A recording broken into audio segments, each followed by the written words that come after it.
there's too much studio involvement in making films, and I can't stand it. So they hired Michael Dougherty to helm the next movie, and he is a massive Godzilla fan, and you can tell in this movie he's a massive Godzilla fan. He is being held back so hard by the studio, having to involve all of these characters. And to start this movie off, Godzilla King of the Monsters came out in 2019. The only reason this movie had human characters and the way they were portrayed is because Millie Bobby Brown was the hottest thing that was happening in the world at that time. Right. She's the only reason there was a family. It's the only reason because they wanted to have Warner Brothers was like, oh, we don't know if Godzilla can carry a movie. Why do you think people are coming to see a movie? They're like, oh, you know what's going to get him in here? Millie Bobby Brown. And it's so like, at that point, they lost. You're right. It's like, you're right. She will draw other audiences that aren't monster fans. Right. But I do want to see a monster movie. Yeah. So they're like, oh my God, we got to have this actress. And then we got to fill it with stuff that makes sense. So they have to put a family in here and all this other dynamics. And it's just like, that's when the script went downhill. Well, and that's the interesting thing. Godzilla 2014 had a family. Yeah. And each person had kind of motivations. Well, I'd say one main character of the family, Bryan Cranston, had motivations. Yeah. Ken Watanabe had motivations. Everybody else has to kind of go along with those they accent those two characters. There's two main characters in the first movie. And when they kill one, the new one rises, and there's still two mains. Right. And now we get to King of the Monsters. There's 27 main characters. Everybody's a main character, and it drags it down. And it's no fault of the actors. It's what was expected, I'm assuming, of the story by Warner. But even the dialogue is atrocious. Oh yeah, it's not. Well, right, because it's like, what do you talk about? What do you talk about when giant monsters fight? So for everyone who hasn't seen this movie is about a family who lost their son in the 2014 Godzilla attack in San Francisco. Yep. And the mother is a scientist who works for Monarch, and she creates a device called the Orca, which goes off what we talked about earlier about bioacoustics. It's a device that allows to send a signal to be able to talk to these monsters and make sure that they can control them. Right. And she wants to it turns out later, she wants to, out of revenge for her losing her son, she wants to set all these monsters free because they found out in San Francisco after the Titans came through, new life was born from the radiation and then new plant life and everything. So she wants to reset. Basically, she wants to Thanos the entire planet to have all these monsters be released and reset the population to what it's supposed to be, flourished with life. Right. And obviously the father, he doesn't agree because they're divorced. They went their separate ways because she went down a rabbit hole and he couldn't help her anymore dealing with the loss of their son. Right. So that's basically what the movie's about. Yep. Instead of the monsters, it's about the people. Yeah. And to open this movie up, they show that scene. And what I don't understand is, how did they lose the son at all when the mom had the daughter? What was the dad doing? Did they just like leave him in the house and they lose him? How did they lose the son? I don't really know. That was interesting. Yeah. I was like, what happened? But they had to give him some kind of moral, I lost the biggest thing in my life, you know? They had to give him something interesting. I suppose, but it's almost like, why not? You don't have to lose a child to do that. Why not just the destruction of the family in general? Yeah. Or I would say, if we were to just tweak the family dynamic there, the son doesn't have to die. The son could, or the family itself could have been torn apart in the aftermath because... Or they could have used the villain properly. Yeah. And actually, instead of having the kids die, he could have held them hostage to have her make this orca for him to control the monsters. Exactly. Because he was totally underused. His plot was so useless because she was turned into the villain. He was like a back villain, even though he was the main villain. It was Charles Dance. Yeah, Charles Dance. He's iconic. An amazing villain. Yeah, he's a great villain. So they could have done that a little bit and held the kids hostage because, you wouldn't have to have the whole movie been the dad been you can't change. We lost him. You can't bring him back. This won't change anything. And she's like, well, it doesn't matter. There's right. It's just an annoying conflict. And I think their relationship, Emma and Mark, the parents, they could have their tensions could have been brought up by their motivations to rescue the kids. Yeah. Emma could have been I'm going to create the orca to get the kids back, and Mark could have been there's got to be a different way. Yeah. Maybe we can infiltrate their base, find out where they are, something like that. Yeah. It's like, don't do the Thanos thing. Yeah. It's like, because it didn't really show him manipulate her in any way. So like, it seemed like it was her plan all along. Exactly. So he has no stake in the game other than just some army guys. It really felt like I was really unsettled by her decision to go through with this. And Charles Dance's character as the villain almost seemed surprised as well. Yeah. He's like, whoa, this is your plan. Yeah. At one point when she releases it, and he's like, long live the king or whatever. It's like, okay, I didn't plan for this. Right. But anyway. Yeah. Continuing. So let's segue into the good before we go back into the negative, because the monsters in this film look absolutely incredible. Spectacular. Another thing I think was missing from Godzilla vs. Kong, what they did so well, Michael Dougherty, the soundtrack for this film is amazing. All the monster themes are there. Mm-hmm. You can hear the music and everything, and it swells and it brings everything together, and it just has that like classic Godzilla feel. It does. It really does. It feels classic, like 90s Godzilla when they're fighting, when they're interacting, because there's it's orchestral music, so it's not too cheesy, but like you still remember it from the old movies. Yeah, it's epic. It's Bear McCreary did it. It's amazing. That makes sense. He made it modern. He took the orchestra sound and then just added a little more like oomph to it, Exactly. Yeah. It tied everything really nicely together. The only thing I would say is that most of the time the monsters were covered in some kind of weather. Anytime they were fighting, it's like, well, it's a snowstorm. Oh, it's cloudy or rainy. Oh, there's ash everywhere. There was never like a clear visual shot of them. And they kind of rationalized it that, Ghidorah was not from Earth. He was like another apex predator from another world. And he was able to, or that's what caused the changes in weather. His presence just did that. Right. But you're right. I feel like it was the scenes were very muddied by that. You didn't get to see all the scales, all of the glory, the slashing and the glory. Yeah, it wasn't there. It was kind of missing. But yeah, you're right. They looked amazing. The scene, let's pick apart the scenes, the monster scenes a little bit before we dive into the characters again. Yeah. The scene where we see Godzilla underwater and he's doing the intimidation display. It's one of the coolest things I've ever seen in a Godzilla film. It's awesome. It's awesome. So they have this giant window in the front to look out for whatever reason. There's warnings and signs going off, and they're like, what's going on? And they're like, oh, Godzilla's approaching. And then like they start arming all their weapons to get ready. And then Mark's like, no, we can't make him seem like we're about to attack him or else, which I don't understand why they do anyway, because he could kill him in an instant. So they open up this window. And it's pitch black out there. There's like muddied. You see some kind of like blue. Then all of a sudden you hear boom, boom. And then you see the fins glow. And it's just this straight shot of Godzilla right in the middle of the frame. And it's like boom, boom. And it's like he does that a few times. And it cuts back to Mark. And you can see Godzilla's reflection in the glass. And you can see how close his face is. And it's like boom, boom. And he's like, they shut all their weapons down and everything. So he's doing the intimidation display, and then all of a sudden he like fades back a little bit, and everything goes black, and everyone takes a big sigh. And it's like, okay, he's gone. And then all of a sudden the whole place shakes, and he has like this roar, and it's thunder, and he like his spikes crackle again, and he like zooms around, and it's like he swims off. But it's like, listen, I'm in charge here. You can't control me. I'm not afraid of you at all. I know you're here, but I'm going to find what's really the cause of my issues, and that leads into the Antarctica scene with Ghidorah. Yeah, you're right. Which, it's kind of like a try to stay out of my way. Yeah, just stay out of my way. And then we cut to Antarctica when Ghidorah gets released. I don't know what it is about humans. They like to just stand and watch things happen. When Ghidorah, when there's the massive crater in Antarctica after he gets broken free from all the explosions, and like there's this cloud of electricity, and the humans are just like looking down, looking at him, and you can see the heads coming up, and they're just like, oh yeah, and then they finally see him, and he roars, and they're like, oh shit, and then they start running. What do you mean? You should have been running long before then. Exactly. And then he obliterates all of them. Exactly. Yeah. I feel like a lot of those interactions, I'm like, those are silly. Yeah. We don't need them there.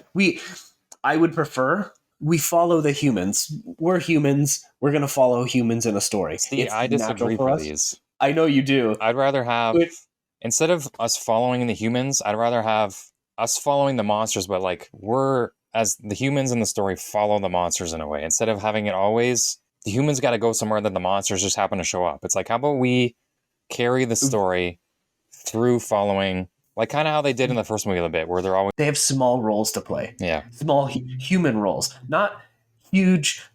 You know, we're the humans following them instead of just like always just in perspective of humans. So I agree with you. I agree with you in terms of humans being the passive, like, observers for these stories. Tie-breaking changes to the story of the monsters. Yeah. I don't agree with that as much. We're in that same space.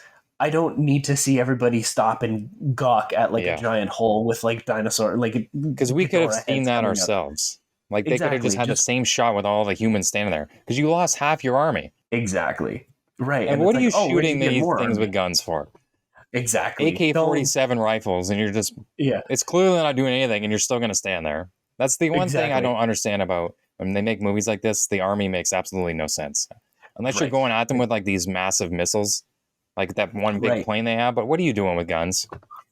Have one scene to illustrate that the forces, the military force, is not enough. Well, they had that in the first movie. Exactly. Done. Yeah, you don't need to have them walk trying to shoot this thing with a bunch of AKs. Exactly. Like we've already established that. It's like, I'm sure that this new threat is impervious to your other stuff if Godzilla is too. Don't try it. Especially when all the army know what that monster is because they were inside Monarch's thing and they're telling them they're after Monster Zero, this ancient being. It's like this thing is an alien god. It's like it's not going to go down to a little bullet. Exactly. But then we get the scene after Ghidorah's messing around, stomping all over the place, destroying everything. That's when we cut to the main characters, Mark and Serizawa, and they're on the plane. Where this is the end for us. Ghidorah's about to finish us off, and then we hear the rumble, and then the light shining through the ice cracks through. Godzilla appears, does the roar, and it cuts to the wide shot of the two of them. Such a cool shot. It shows how massive Ghidorah is. Yep. And how big Godzilla is. We know how big Godzilla is, but he looks tiny compared. He does. And then they just go at each other. What I don't like about this film, they're always, whenever the monsters go, they always cut back to the humans and like their perspective in a way. And it kind of like, by the end, you're like, I'm sick of always cutting back to the humans' vision. It's like immediately. Right. We don't need to see it from down on the ground all the time. Because they're always stumbling around anyway. So it's like, give us like a low angled shot. Like I think they did it in the first movie a couple times where it was like a shakier cam or they're like zooming in and then you get like some splatter. I was like, fine, do that, but I don't need to see it exactly from the human's perspective. Because they did it. It's not like I don't mind the human perspective, but it's when they cut away from the action, but you don't see what's happening.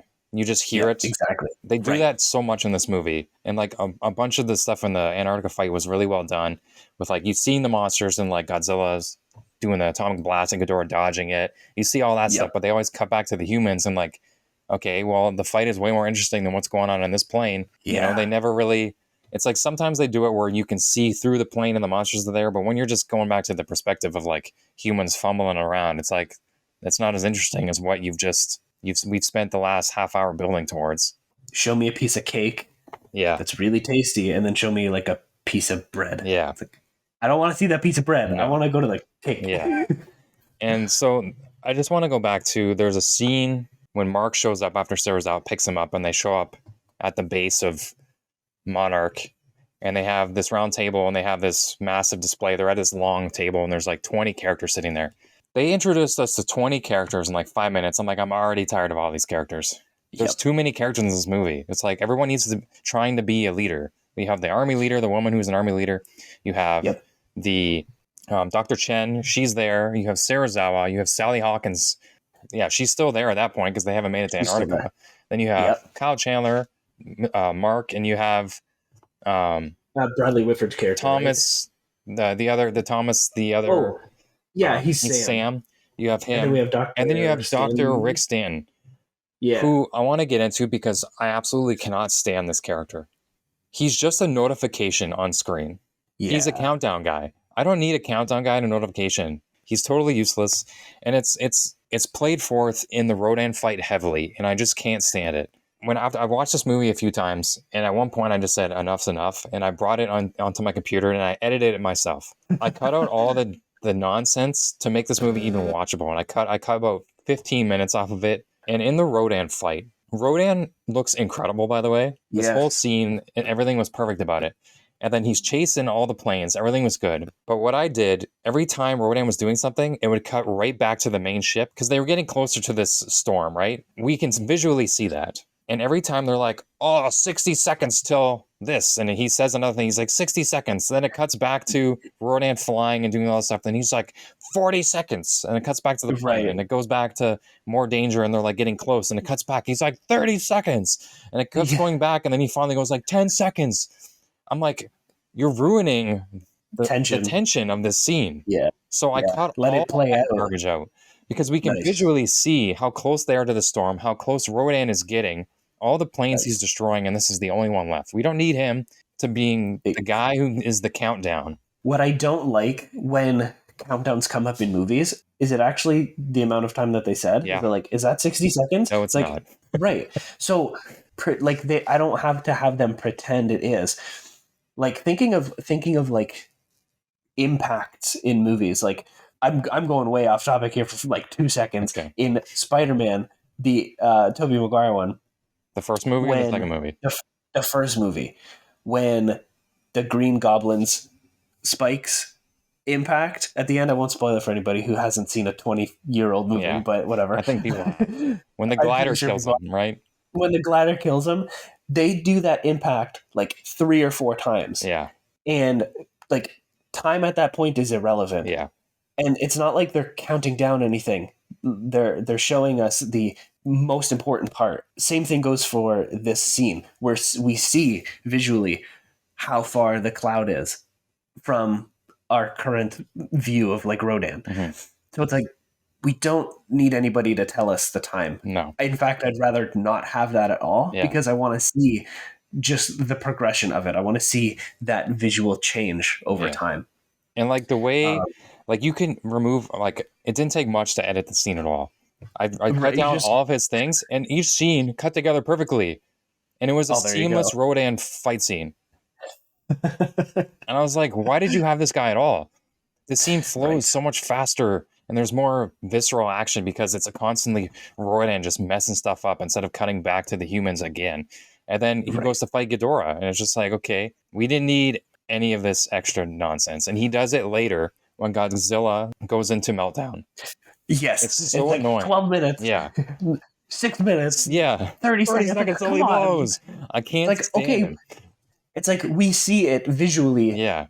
In like what the Godzilla's colors. Like he's like blue, then he's got some red flickering, and then he's like fully red. It's like, okay, he's melting down. Got it. Thanks. And even in like anytime he talks, I'm just like, get this guy off the screen. Because when they go after, so the scene with Rodan, it finishes with Ghidorah putting him in the water, and then Ghidorah's chasing after the big army ship. And then Godzilla comes, swoops him out of the water. Another cool scene. You see it from the back. This is a perfect example of human perspective. You see it out of the back of the ship because the hatch is down because they saved another ship. You see it there, and then they're just fighting in the water, and it's great. And they launch the oxygen destroyer. Yes. And it blows them all up. And Ghidorah rises because he's not made from oxygen, and he doesn't need it to live. And then Godzilla rips his head off, and it's a good scene. But then it's a great scene. I don't know if you noticed, there was a cut I saw online of like a reaction shot when everything subsides, all the fish rise up from the water.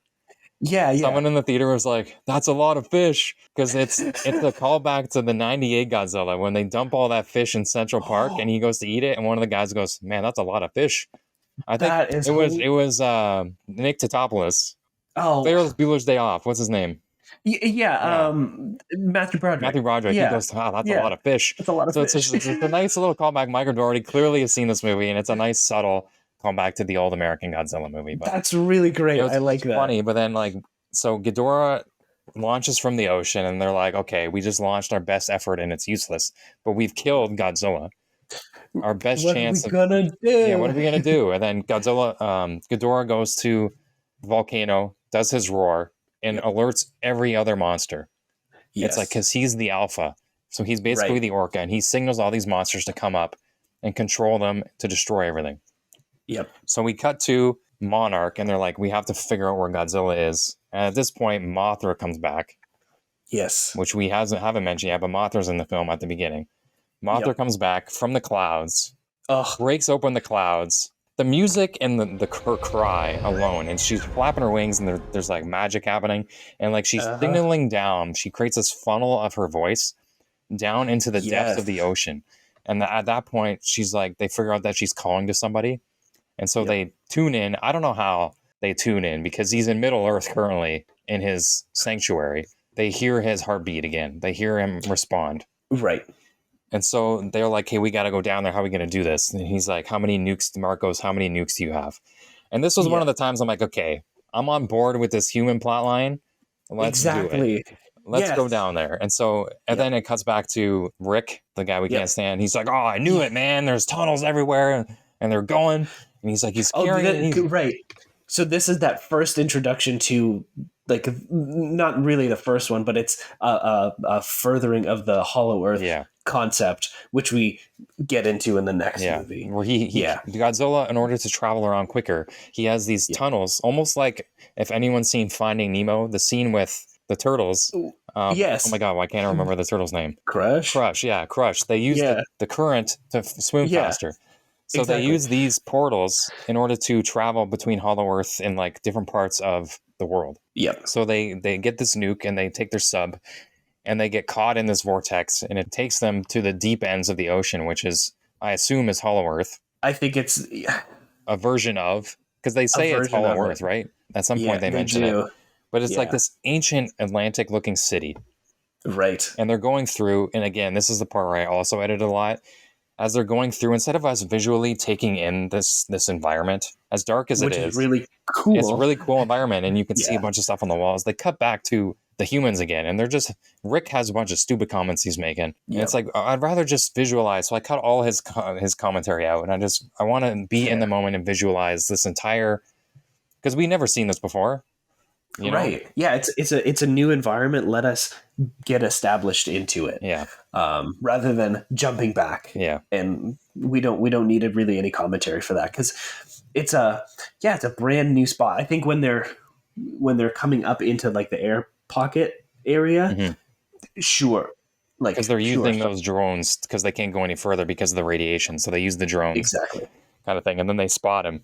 They cut back to the humans, and it's like a nice, because Serizawa realizes that he has to be the one to go. Right. So he puts the suit on, and everybody is emotional, and it's like, they're sending him off, and he gets into this tanker, and it's one of the best sequences of the film. And he gets into this open area, and it's just like the volcano. There's like volcanoes and like statues. Clearly, like humans were living here, praising this Titan, and like he walks up the sets of stairs with the nuke.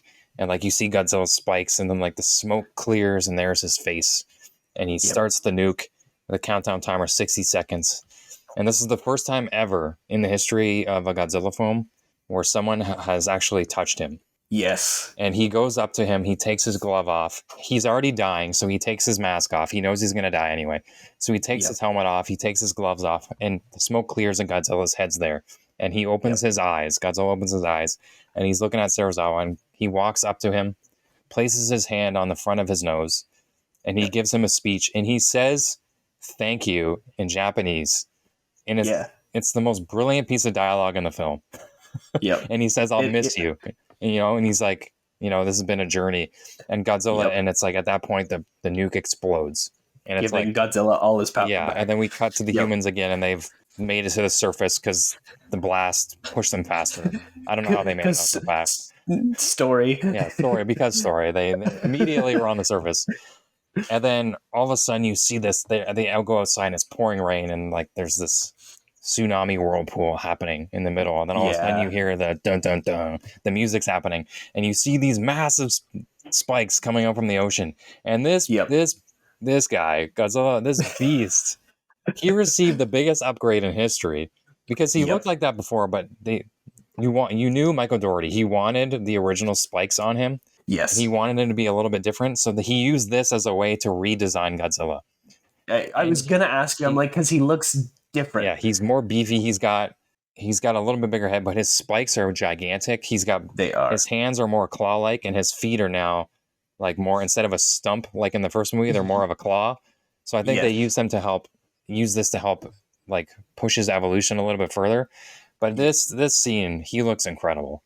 He does. And when they use he comes down, he looks at the humans, and it's like a straight shot on Godzilla's face, and he's like pissed.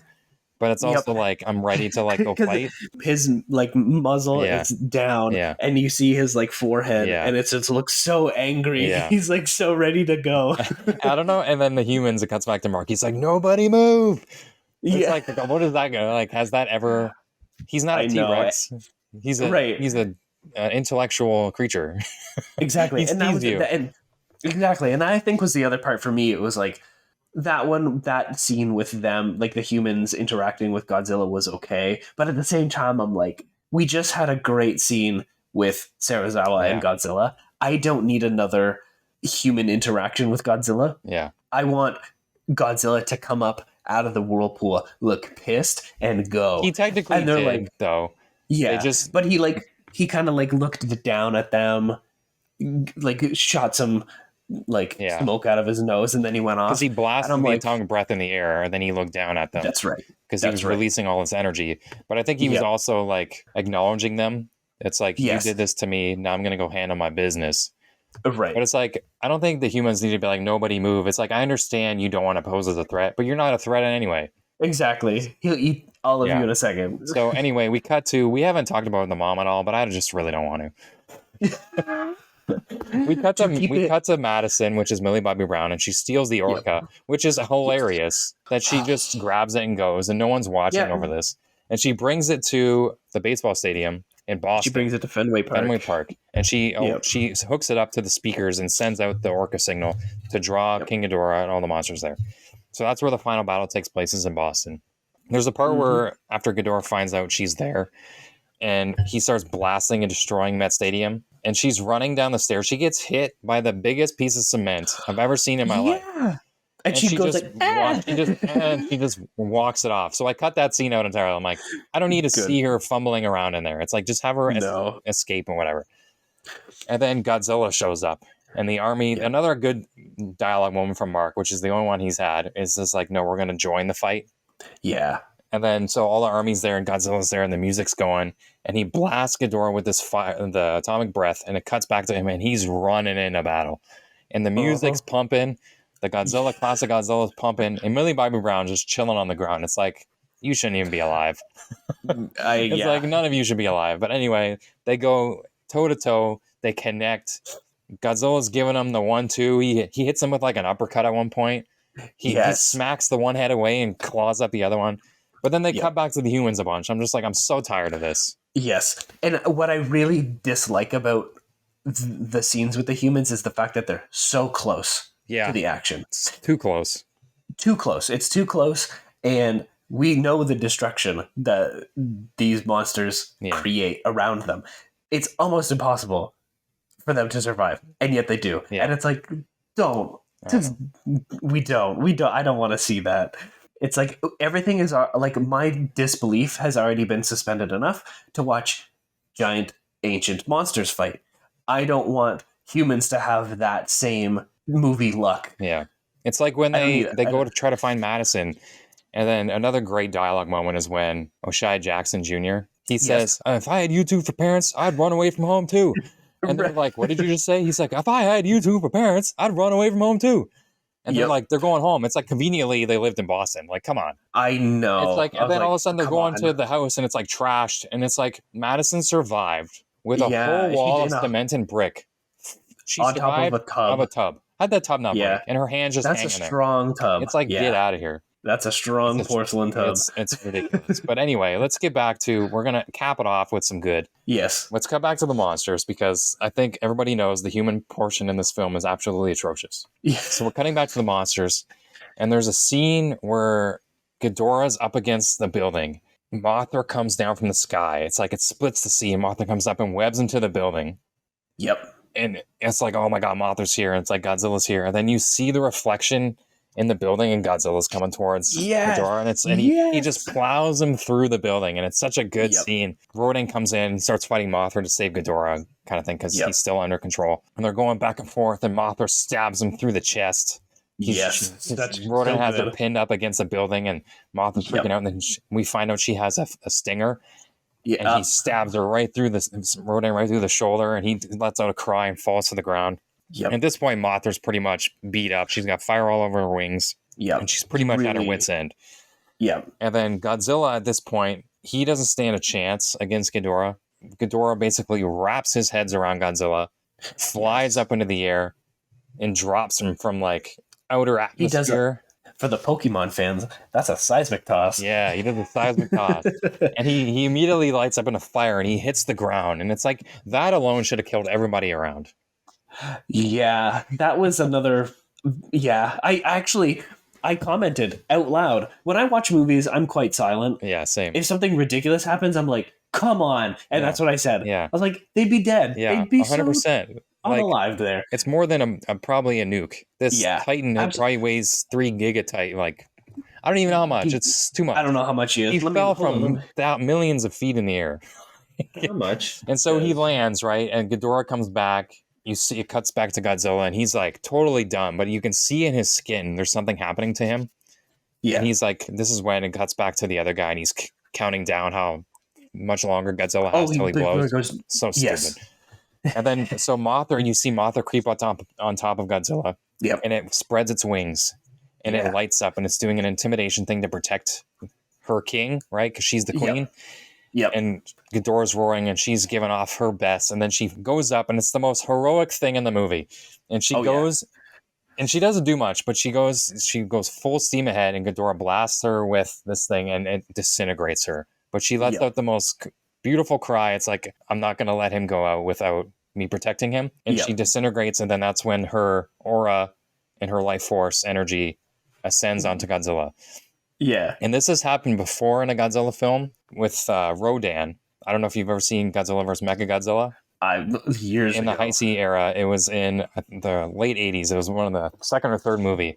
But Rodan's energy went onto Godzilla, and his atomic breath turned, and his spikes went from blue to red, and that's how he's able to beat Mechagodzilla. So he got like an energy boost. So Mothra did this, and it cuts back to the humans again. And they're like, somehow this orca, they could fix it because it was like mauled to pieces. And they're like, oh yeah, we just have to spark it back together. And anyway, what I don't understand is why it's like she wanted to make a heroic moment for herself with the mom. She took the orca instead of going off on the plane and flying away from the scene. She like wanted to save her daughter, I guess. And so she went into the car and sacrificed herself to give Godzilla more time, even though they didn't really know. She goes, long live the king. I was like, you don't deserve this line. Right. And then it cuts back to like everything burning. And like all of a sudden you see Godzilla come pouring through, and he's like, everything's melting instantly. And he's got like the red crackles in his scales. Like he is going off. Yeah. And then it cuts to him, and you see him in all his glory, and he's just burning. All his scales are burning, and it's a callback to Godzilla vs. Destroyer when he's melting down from, being too radioactive, and he can't control energy anymore. And he's just full. And then Ghidorah's freaking out. And then Godzilla does this moment where he doesn't use the atomic breath. He lets out this massive atomic burst. Yeah. When he does that, the atomic pulse, that's what they call it. And then when he lets it out, you hear Mothra's cry, and you can see Mothra's wings in the burst. Yes. And then disintegrates Ghidorah. And it's like, I'm in so much pain. His wings are gone. Yeah, because that's his first pulse is it gets rid of his wings. Yeah, gets rid of his wings. And Ghidorah's like trying to electrocute him with his own beam, and it does absolutely nothing. And it's like Godzilla, he doesn't feel nothing at this point. And then he does. Yeah, he loves. I don't know if you noticed this, but Godzilla loves a chest stomp. Yeah, he loves. Just getting down there. He putting the foot on the chest. And just giving it to him. He puts the foot on the chest, and he does another atomic pulse, and it just disintegrates a couple of the heads, and there's like one left, and like you can tell this is over. Yeah, and this is the last pulse where everything like clouds over and everything like disintegrates, and they're like, oh my god, what happened? Everything is in rubble, and all of a sudden you see Ghidorah's head come out of the rubble, and you're like, oh my god, it's like, how is he still alive? But Then you see it's inside Godzilla's mouth, and he has part of his neck, and he's like dragging him around. And then Godzilla's back to normal at this point because he's unleashed all of his energy. And then at this point, Godzilla lights up his spikes. The Ghidorah head comes up into frame, and you see the eyes from Godzilla's atomic breath come through the mouth of Ghidorah, and his eyes lights up blue, and he disintegrates him. So good.